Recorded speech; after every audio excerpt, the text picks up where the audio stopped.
Assalamualaikum pecinta madu liar Aceh. Kawan-kawan sudah sampai di tengah hutan.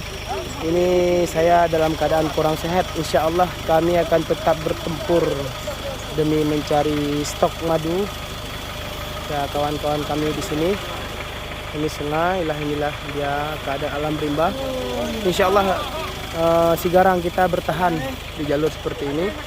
Sebenarnya kita harus menaiki satu tanjakan lagi, ini dia.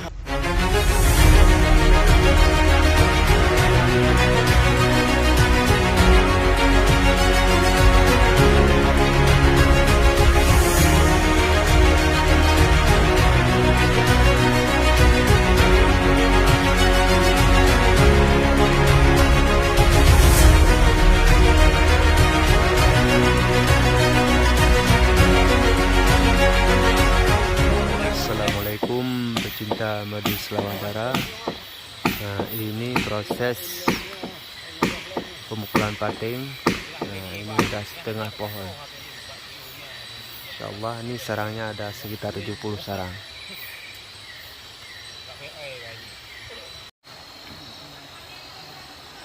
Ana, kanho rencang kahro.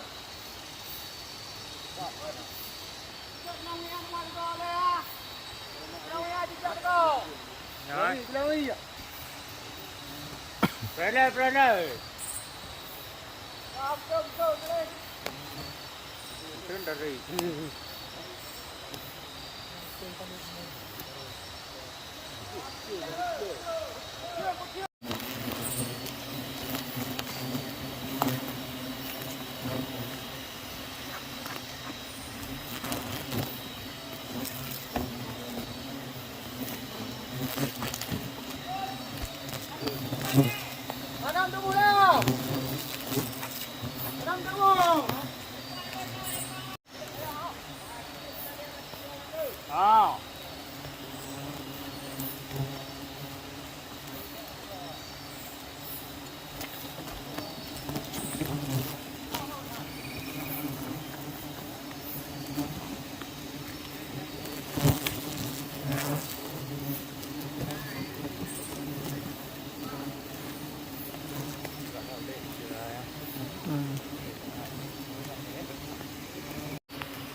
Assalamualaikum.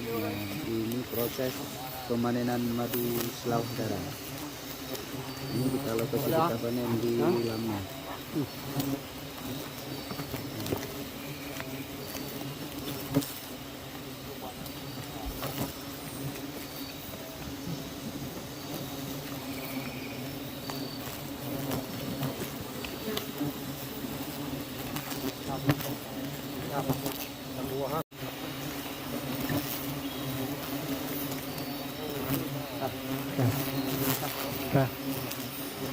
Bang, ini kamu yang kamu panen di Lamno, insya Allah nanti kamu pilih di Merdu.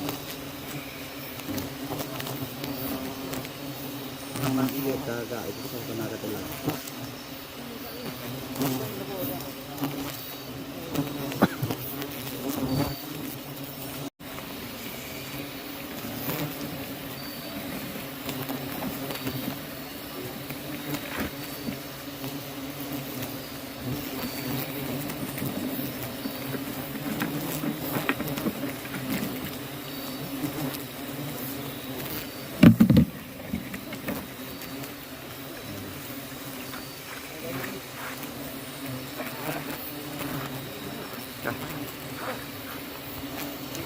Oke.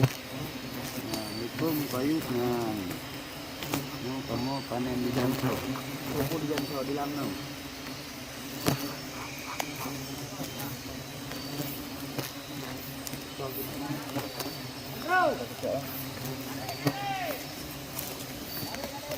Ngamban payuk.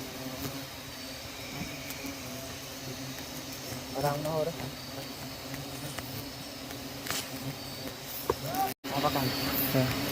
Assalamualaikum warahmatullahi wabarakatuh.